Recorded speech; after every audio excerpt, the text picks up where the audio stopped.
Olá, sejam bem-vindos ao podcast Sentidos da Ciência. Às vezes a gente acha que a ciência, ela pode estar escondida nos laboratórios ou num artigo complexo, científico, mas a ciência, na verdade, ela faz parte de tudo, ela está em todos os ambientes e ela tem impactos profundos na nossa vida, inclusive no avanço, no desenvolvimento de tecnologias, tudo que traz uma conversão para a própria sociedade. E pensando nisso, a gente traz o podcast Sentidos da Ciência para mergulhar nos programas de estrito senso aqui da PUC Campinas e mostrar que a pesquisa ela faz a diferença na vida das pessoas. E para falar sobre isso, a gente vai trazer um tema muito interessante para iniciar, que é a segurança hídrica. Você já parou para pensar o que acontece até a água sair ali da sua torneira? Aquela água que ela chega limpa, tratada, em abundância, tem todo um aparato por trás disso. Então a gente quer tornar palpável aquilo que muitas vezes parece abstrato. E para falar sobre isso, a gente está aqui com o professor Dr. Orandi Mina Falsarella, que coordena um projeto de segurança hídrica no programa de pós-graduação estrito senso aqui da universidade, e o Júlio Cardoso Pereira, que é aluno de mestrado, mas traz uma grande bagagem, de mercado para essa conversa. A segurança hídrica ela tem evoluído com o avanço das tecnologias. Nesse exato momento tem pesquisadores usando a inteligência artificial, sensores, realidade aumentada, outras tecnologias em tempo real para garantir essa segurança hídrica. Mas, professor, queria jogar a primeira pergunta para o senhor. Quando a gente fala de segurança hídrica, o que significa isso para quem está nos ouvindo? O que segurança e água tem a ver? Bom, primeiro, muito obrigado aí pelo convite, Gabi. Falar um assunto bastante interessante, Na verdade, a gente vai falar de um contexto chamado bacias hidrográficas inteligentes, Que é vendo como que as tecnologias de informação e comunicação, elas contribuem, para mitigar os problemas que podem afetar a segurança hídrica. Quando a gente fala em segurança hídrica, a gente está dizendo que o que é segurança hídrica? É quando consegue-se fornecer água em quantidade e qualidade suficientes, para a sobrevivência dos seres vivos, e também para que as pessoas e empresas possam desenvolver suas atividades produtivas, Então, quando a gente consegue ter isso, a gente tem segurança hídrica, E hoje, o que acontece, Por conta das mudanças climáticas, eventos extremos, cada vez a gente tem menos água disponível para os seres humanos, para as pessoas, para as empresas, Então, monitorar as bacias hidrográficas, monitorar a segurança hídrica através das tecnologias é um fator muito importante. Certo. E vocês estão desenvolvendo projetos nessa área, que são amparados pela tecnologia, isso? Tudo nasceu de pesquisas, vocês usaram aí bases de dados científicas para levantar tudo que está sendo feito no mundo todo sobre isso?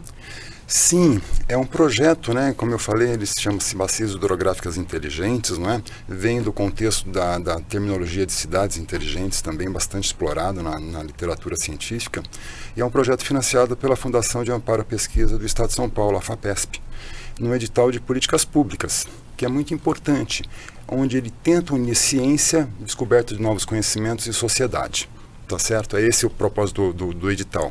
Então, a sociedade tem uma demanda, que para resolver um determinado problema, e a ciência busca soluções científicas para tentar mitigar ou eliminar aquele problema, tá? Então, se eu puder falar do projeto, ele é um projeto que ele tem 3 fases, tá? A primeira fase foi uma pesquisa, uma revisão sistemática da literatura que nós fizemos. Nós levantamos em base de dados Scopus e da Web of Science literatura científica que aborda o uso de tecnologias inovadoras que atuam no contexto da gestão de recursos hídricos e no contexto da segurança hídrica. Nós chegamos a levantar 4.700, um pouco mais de 4.700 artigos científicos. Tem muita gente pesquisando isso então, Tem bastante gente, tem bastante produção científica, E esses artigos científicos, todos eles são produzidos a partir de 2020, 2020 até agora 2025, Por quê? Porque essas tecnologias, as tecnologias mais utilizadas nesse contexto, a principal delas é a inteligência artificial, que está tendo esse boom agora, sendo aplicado em várias áreas de conhecimento, Então, o primeiro passo desse projeto foi realmente levantar o que é a literatura científica, o que a ciência está produzindo nessa área, tá? Para que depois a gente pudesse ver como que a gente faria as aplicações desse conhecimento que nós conseguimos levantar. E aí vocês fizeram um filtro, né? Porque vocês encontraram muito material e aí foi feito um filtro. Qual que foi a base para esse filtro? Vocês pensaram no que se adequaria à realidade aqui do nosso estado, das bacias daqui, o que faria sentido? Como que foi isso, Júlio? Na verdade, eu recebi esse grande volume de artigos, mas eu tinha combinado com... Aliás, antes de mais nada, né, obrigado, professor Orandi, por ter me convidado, e Gabi, né, e pessoal, por ter organizado.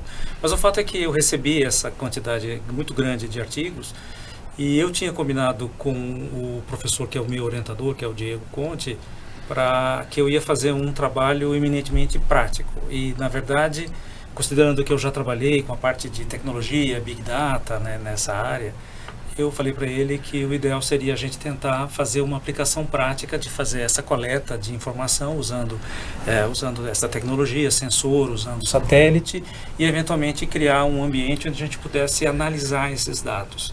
E a pesquisa, na verdade, né, a dissertação surgiu nessa linha.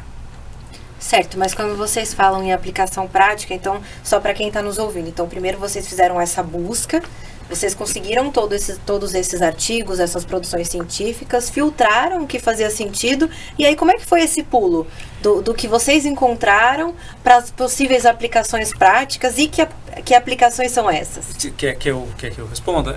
Na verdade é o seguinte, olhando do ponto de vista da dissertação, né, que está sendo desenvolvida, a proposta, na verdade, é utilizar a infraestrutura de telecomunicação que existe para colocar sensor que se comunica, o que a gente chama de internet das coisas, né? No fundo, ele se comunica com a rede celular e a rede celular transporta esses dados dessas coletas. Ocorre que existe uma bacia que no fundo é onde essa análise já existe, né? Que é o Piracicaba, Capivari, Jundiaí, né? Tem uma bacia hidrográfica e um comitê que controla a qualidade da água, mas é uma bacia muito grande. Então, se você olhar no material científico que foi selecionado por eles, tem muita coisa sobre água subterrânea, rio, tratamento de água dentro das cidades, mas o fato é que toda a produção científica que está ligada à coleta de informação em rios, o que a gente viu, na verdade, foi uma coisa muito relativamente reduzida, né, para áreas muito pequenas.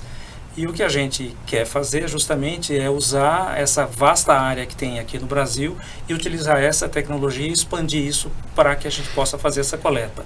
Então tem tecnologia para a gente coletar com sensor local, mas também usar dados de satélite. Isso tudo precisa ser colocado em algum lugar para ser analisado usando justamente o que o professor mencionou, que são tecnologias relacionadas com inteligência artificial, tratamento de grande volume de dados, e essas tecnologias estão relacionadas a isso. Não sei se eu respondi a sua pergunta. Certo. E professor, além dos artigos científicos, das produções, também teve uma conversa com especialistas, né? Sim. Só complementando um pouquinho a fala do Júlio, né? Nós chegamos a 4.700 artigos. Tem técnicas de revisão sistemática que a gente usa para filtrar, através de palavras-chave, os artigos mais significativos. Nós chegamos a 106 artigos mais relevantes, né? Com aplicações voltadas para monitoramento de água subterrânea, monitoramento de água superficial, monitoramento da qualidade da água, né? Monitoramento da própria bacia hidrográfica, monitoramento de controle de vazamentos, né? Em redes de tubulação, né? Foi as principais aplicações. Nós chegamos com muita tecnologia utilizando inteligência artificial, muita coisa trabalhando com sensoriamento remoto, cuja análise das imagens de satélite são potencializadas por conta da inteligência artificial, tá certo? Muita coisa coletando dados na bacia hidrográfica através de sensores, redes de sensores IoT, né? Então a gente sabia quais eram as tecnologias, né? Bom, e quais eram as principais aplicações. Daí, obviamente, né, esse projeto não é um projeto que só o professor Orandi faz, né? É o professor Orandi mais um grupo de 7 ou 8 pesquisadores, a maioria deles da PUC, temos pesquisador também da Uninove, pesquisador da USP de São Paulo, tá certo? Isso aí gerou também novos projetos de pesquisa, por exemplo, pelo menos 3 mestrados, né? 2 mestrados que eu estou coordenando e o mestrado que o professor Diego está coordenando com o Júlio também, né? Nessa área mais da tecnologia, aplicação da tecnologia. E agora nós estamos na segunda fase e já iniciamos a terceira fase do projeto. A segunda fase é isso mesmo que você perguntou, é a conversa com especialistas. Então a gente quer conhecer, na visão dos especialistas, o que dessas tecnologias eles já conhecem, o que dessas tecnologias têm potencial de utilização, o que dessas tecnologias já estão sendo utilizadas. E quem são esses especialistas? São profissionais, né? Pesquisadores nacionais e internacionais e profissionais que atuam na área de gestão de recursos hídricos, empresas de saneamento e distribuição de água, né? Então é esse pessoal que a gente está entrevistando. Nós queremos chegar a 50 entrevistados, já passamos de 40 entrevistados e estamos tabulando então o resultado dessas entrevistas, né? E eu quis um primeiro resultado dessas entrevistas que eu posso dizer é que o uso de tecnologias é essencial. Todo mundo vê esse tipo de coisa. Que já existem em algumas empresas, inclusive aqui de Campinas, já tecnologias bastante avançadas, tá certo? De monitoramento de vazamento de água em tubulações, né? Alguma coisa de realidade virtual que consegue visualizar as tubulações nas ruas antes de fazer uma perfuração. Então a pessoa com óculos ela consegue visualizar a tubulação que está passando no subterrâneo de uma via, né? Então já tem uma série de coisas aí e outros projetos que também já estão em andamento nesse contexto, tá certo? E se eu puder já falar um pouquinho São frentes, né? Frentes, acho que a gente podia começar pela primeira, que parece um detetive ali de anomalias, é isso? Aí ele tem também a questão do projeto experimental, né? Então, a conversa com especialistas que a gente levantou de tecnologias, a gente quer realmente implementar alguma dessas tecnologias para que seja útil, né? O projeto realmente cumpra o seu papel, que é levar o conhecimento que foi produzido pela ciência para que seja absorvido pela sociedade, né? Então, a primeira frente delas é um projeto de detecção de anomalias, né? Então, através... todo esse projeto ele é em parceria com a Agência das Bacias PCJ. Tá? Para quem não sabe, PCJ é a Agência das Bacias Hidrográficas dos rios Piracicaba, Capivari e Jundiaí. Né? O contexto dessas bacias hidrográficas, né? O rio Atibaia, que abastece Campinas, né? Está dando contexto dessas bacias hidrográficas. Né? Então, a agência PCJ, eles têm sondas de telemetria que conseguem capturar informações de quantidade e qualidade de água. Então, por exemplo, informações de qualidade de água de 5 em 5 minutos, eles capturam informações de oxigênio dissolvido, informações de turbidez, tá? De 10 em 10 minutos, capturam informações de quantidade de água, vazão, né? Quantos metros cúbicos está passando por segundo. Isso é importante, turbidez? Então, eu vou chegar lá. Vazão, né? O nível do rio, né? Tá certo?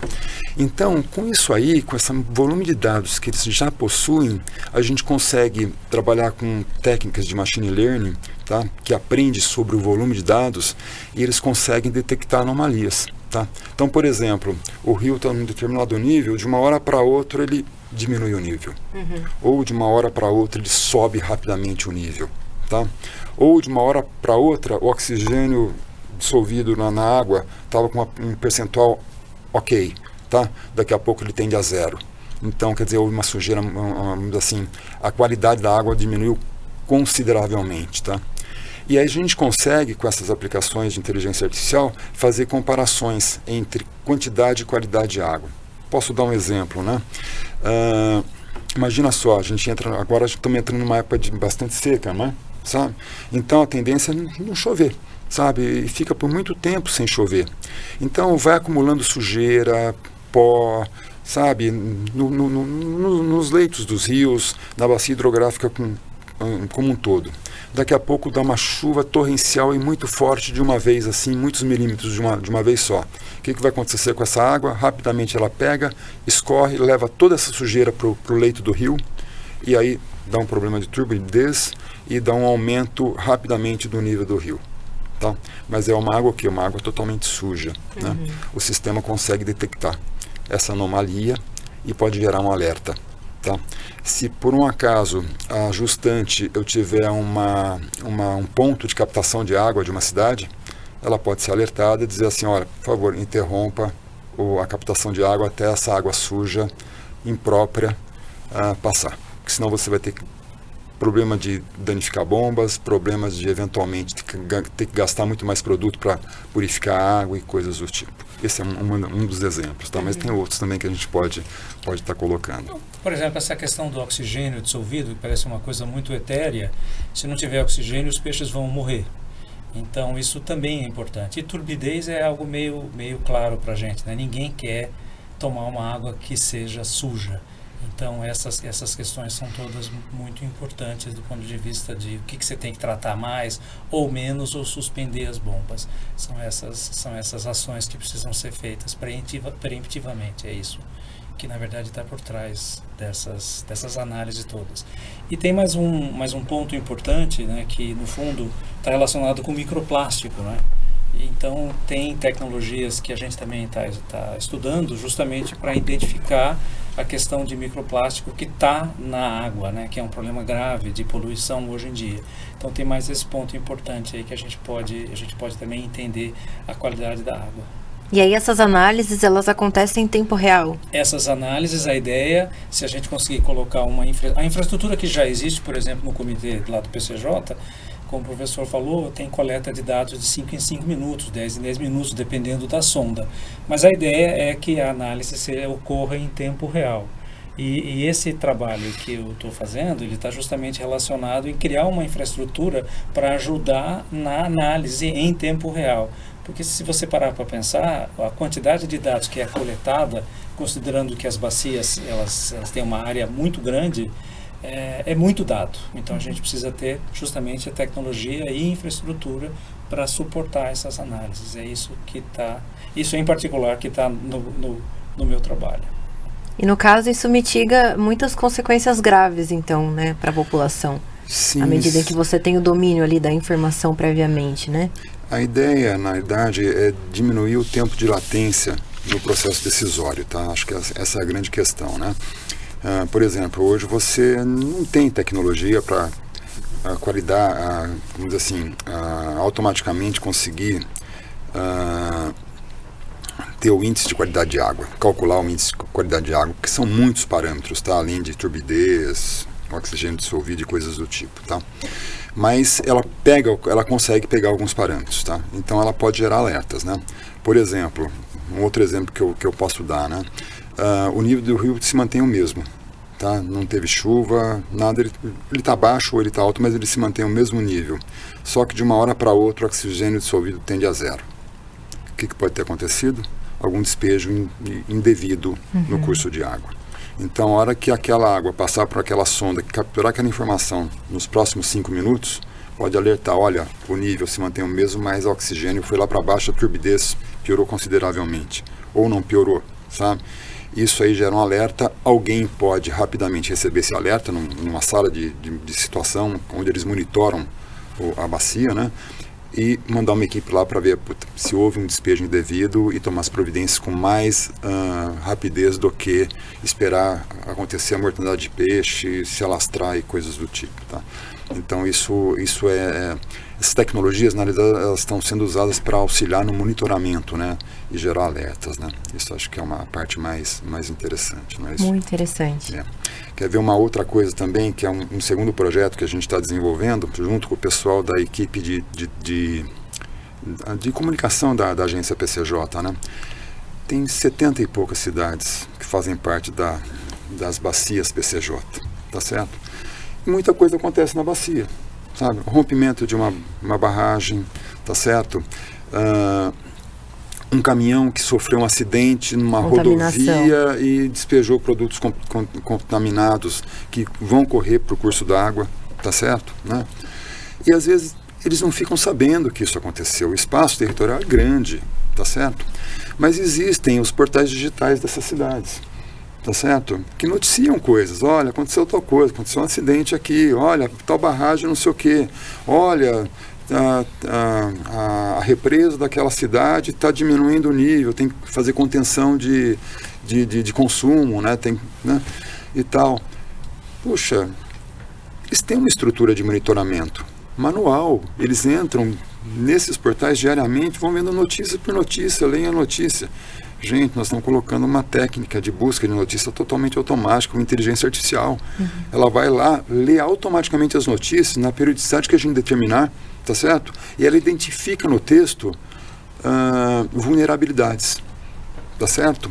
E a partir daí, ela gera essas vulnerabilidades num mapa da bacia com fontes de calor. Aqui está mais crítico, aqui está menos crítico, tal, não sei o quê, e dá para o jornalista da área de comunicação da agência PCJ a notícia para que ele possa ler e filtrar aquela notícia e ter uma ação um pouco mais efetiva e mais rápida. Tá? Então, mais uma vez, diminuindo o tempo de latência no processo. Uma construção meio colaborativa, a tecnologia em alguns pontos, ali onde tem sensores, e a comunicação atuando ali em outras redes, né? Exatamente. Exatamente. E aí eles conseguem, né? Eles conseguem ter uma ação mais efetiva por conta de um caminhão que caiu, eles conseguem ter ações de, vamos dizer assim, de conscientização da população. Olha, naquela região pode ter falta d'água, então economize água, então campanhas educativas. Então eles têm uma série de ações que eles podem fazer, né? E usar aquele pessoal que estão monitorando notícia por notícia em coisas mais ricas, né? Em ações mais efetivas para a população. Então aí o que acontece? É a ciência, né? O foco dessa nossa conversa, né? É a ciência realmente trazendo benefício para a sociedade. Com certeza. Né? E tem só terminando, tem um terceiro projeto também que está sendo tocado, né? E são alunos da graduação que estão tocando esses projetos, tá? São alunos dos cursos de ciência da informação e de engenharia de software, né? A gente tem professores também que atuam na área de inteligência artificial que ajudam a gente nesse projeto, né? Então, o terceiro projeto, ele ajuda a montar o boletim de qualidade de água, que ele é um boletim complicado de ser montado, porque tem muitos gráficos, né, muitas informações que eles pegam de vários locais, né, de vários portais da CETESB, da SP Águas, da própria bacia PCJ, que eles pegam essas informações, e hoje ela consegue montar automaticamente esse boletim, sem precisar fazer nada. E aí eu, por exemplo, Gabriela, quero saber como que está a qualidade de água da minha região. Eu consigo ler esse boletim? Então, tem uma outra coisa, né? Um técnico da área que atua nessa área, ela consegue ler porque ele entende aquela terminologia técnica, tá? Mas a IA também, ela traduz aquilo lá numa linguagem muito mais fácil para que o leigo consiga entender. Então, isso aí também o projeto vai trazer essa novidade aí. Que é justamente a transparência, né? Quer dizer, essa pergunta que você fez, então, essa água que está chegando antes até do que, por exemplo, a Sanasa trata, é uma água de boa qualidade? O rio que está fornecendo essa água é um rio que está poluído, né? Já teve problemas de algas aqui em Campinas há muito tempo atrás.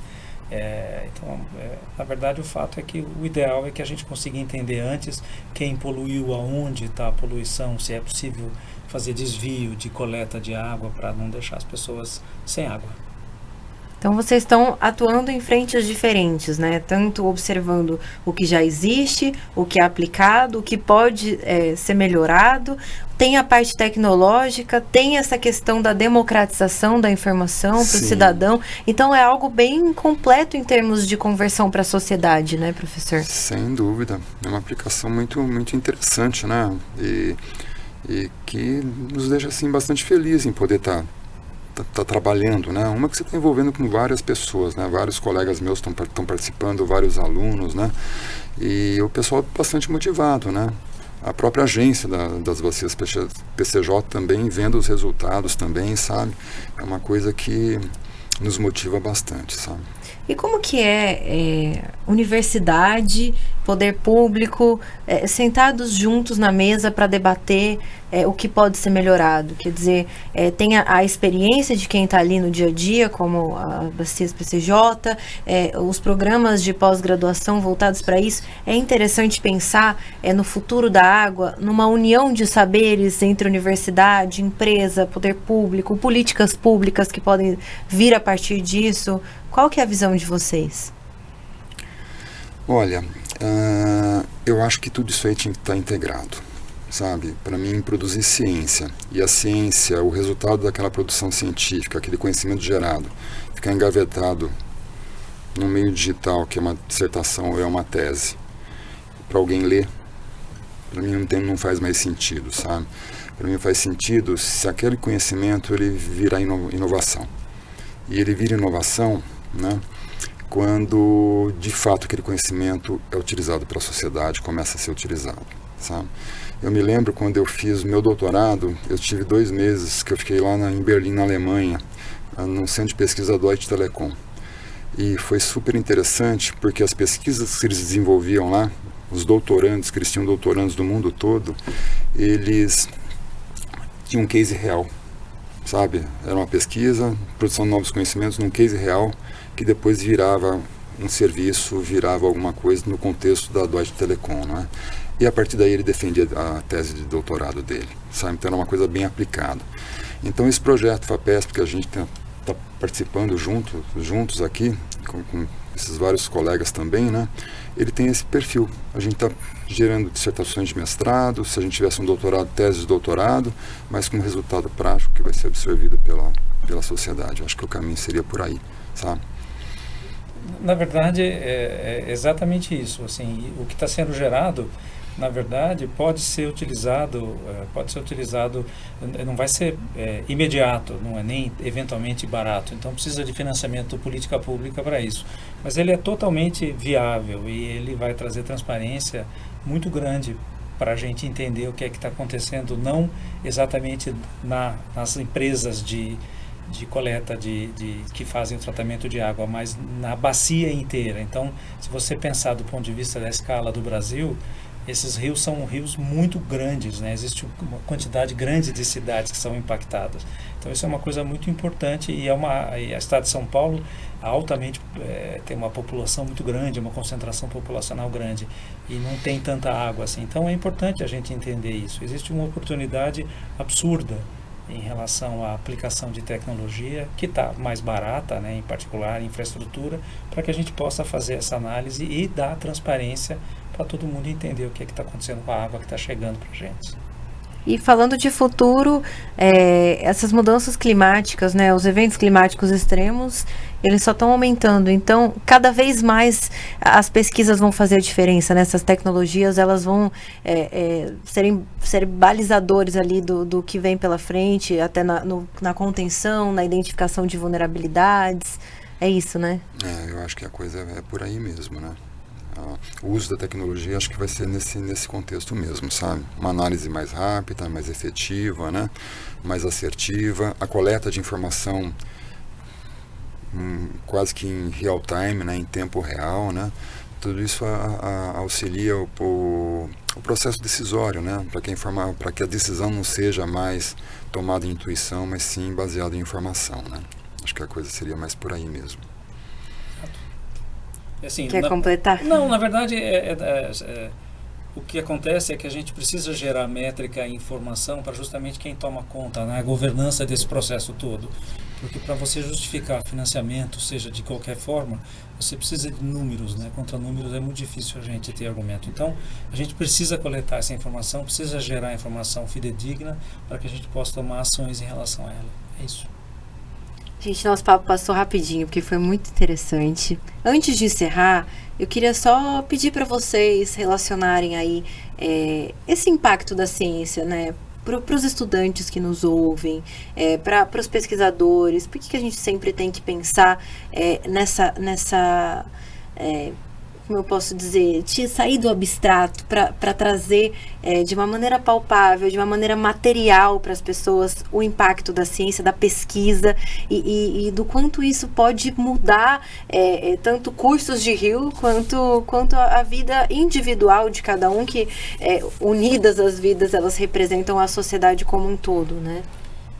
Bom, eu como aluno aqui da PUC, o que eu posso dizer é que, na verdade, a minha experiência no mestrado foi absolutamente incrível. A curadoria do material que a gente estudou, né, a forma com que as palestras, os seminários foram todos muito bons. Então, do ponto de vista de abertura da cabeça foi uma coisa fundamental. E eu acho que existe uma percepção de que aquilo que você vai eventualmente gerar de conhecimento tem uma aplicação prática que é quase iminente. Então isso é uma coisa boa, existe um retorno pessoal, né, do trabalho que você está fazendo, né, porque dá trabalho, mas o fato é que é muito interessante você ver que aquilo que você está produzindo pode servir muito aqui, né, para a gente, né, do ponto de vista do nosso país, da nossa região.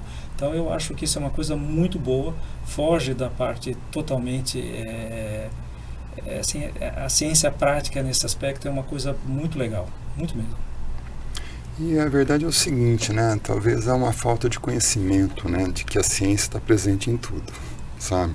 Então, às vezes as coisas acontecem no nosso dia a dia, a gente nem imagina que foi uma pesquisa científica que trouxe um produto novo, uma coisa nova para a gente, né? No momento, voltando na questão da Covid, né? Que foi, parece que nós não passamos até por isso, né? Mas passamos bastante por isso e a gente viu quanta ciência foi produzida, né? Quantos medicamentos, quantos tipos de vacina foram testadas, alguns que deram certo, alguns que não deram certo, todos eles geraram conhecimento. Mesmo aquilo que achou-se que fosse dar certo não deu certo, ótimo, gerou um conhecimento científico. Olha, não adianta ir por aqui que isso aqui não vai dar certo, vamos tentar um outro, né? Então, tivemos muitos resultados científicos bastante positivos, né? A gente pega a área do agronegócio. Gente, cada vez mais o Brasil produz mais, né? Exporta mais produtos do agro, né? Às vezes num mesmo espaço, aumenta a produção, a melhoria genética é muito positiva, muito forte. O que é isso? É ciência, geração de novos conhecimentos que aconteceu no laboratório, tá virando realidade, sabe? Né?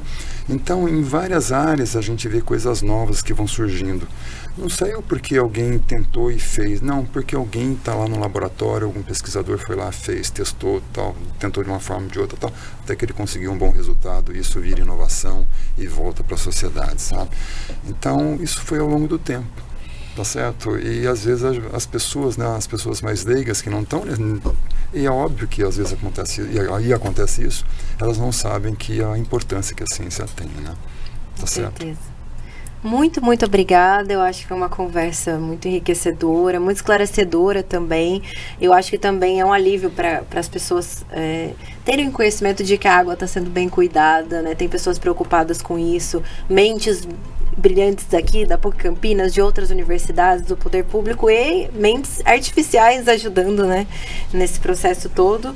Então, acho que esse é o verdadeiro significado do Sentidos da Ciência. Então, agradeço muito você que nos ouviu até aqui e claro que tem mais pela frente, fique ligado que a gente em breve traz o próximo episódio. Até!